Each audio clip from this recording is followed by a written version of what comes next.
L'attentat de Strasbourg ressemble à un scénario. Quiconque a suivi les attentats terroristes de ces dernières années n'a certainement pas été surpris que l'auteur présumé de l'attentat du marché de Noël de Strasbourg ait été abattu. Le soir du 13 décembre 2018, les médias ont fait état d'attentats terroristes, comme par exemple celui de Londres le 7 juillet 2005, de Berlin le 19 décembre 2016 et donc de Strasbourg le 11 décembre 2018, qui semble être un même scénario qui se répète d'année en année. Mais reprenons au début. Le 11 décembre, une personne isolée a tiré sur des passants près du marché de Noël de Strasbourg et les a poignardés. 4 personnes ont été tuées, une autre est en état de mort cérébrale et 11 ont été blessés. L'auteur aurait été blessé par des soldats en patrouille et se serait échappé dans un taxi volé. Le 13 décembre, il a finalement été abattu par les forces de sécurité après un échange de coups de feu. Dans ce qui suit, il convient de relever quelques incohérences évidentes, signes d'un scénario qui se répète. Premièrement, il a été étonnamment facile de déterminer l'identité de l'auteur du crime. Dans le cas de Strasbourg, exceptionnellement, le passeport de l'auteur n'a pas été retrouvé, contrairement à Londres en 2005, à Paris en 2015, ou à Berlin en 2016. Mais cette fois, ce sont les caméras de surveillance qui ont fait leur devoir. Le suspect a été identifié. Il s'agit de Cherif Shekat, 29 ans, qui avait déjà fait l'objet de 27 condamnations. Alors que dans le passé, les auteurs étaient souvent masqués, par exemple à Paris en 2015, cette fois-ci, l'auteur n'avait apparemment pas besoin de l'être. Cherif Shekat était internationalement connu de la police et on lui avait attribué un très haut degré de criminalité, mais pas encore en relation avec le terrorisme. Il n'était pas connu des autorités allemandes comme une menace terroriste, bien qu'il ait fait des séjours en Allemagne et en Suisse depuis 2012. Néanmoins, l'auteur aurait crié « Allahu Akbar », « Allah est grand », comme d'autres l'ont fait à Munich en 2016, indiquant un motif islamique. Cependant, cela pourrait aussi être une tromperie délibérée que d'associer inlassablement l'islam à la terreur et de discréditer la religion.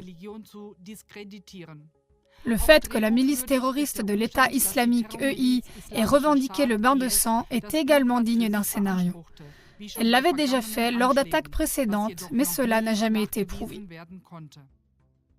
Deuxièmement, les forces de sécurité sont sur place.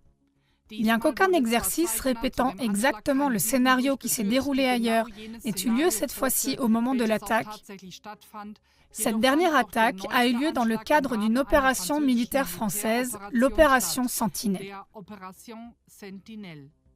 10 000 soldats et 4 700 policiers sont déployés sur 722 lieux pour protéger des attaques terroristes les sites sensibles comme les marchés de Noël. Il convient également de mentionner que la police française s'était rendue chez le tueur Shekat la veille du crime pour l'arrêter dans le cadre d'une tentative de meurtre lors d'un vol qualifié. Ils n'ont pas trouvé Shekat, mais selon le bureau du procureur, les enquêteurs ont trouvé une grenade, des munitions et 4 couteaux. Comme nous l'avons mentionné au début, le fait que les principaux témoins, les auteurs eux-mêmes, ne puissent jamais être interrogés personnellement fait partie du scénario classique. Les suspects sont soit morts en kamikaze, soit abattus par la police.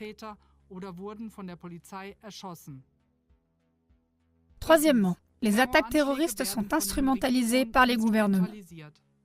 Après chacune des attaques terroristes passées, les droits des citoyens ont été davantage restreints et la suprématie des gouvernements n'a cessé de croître. Vous trouverez des exemples dans les émissions citées à la fin.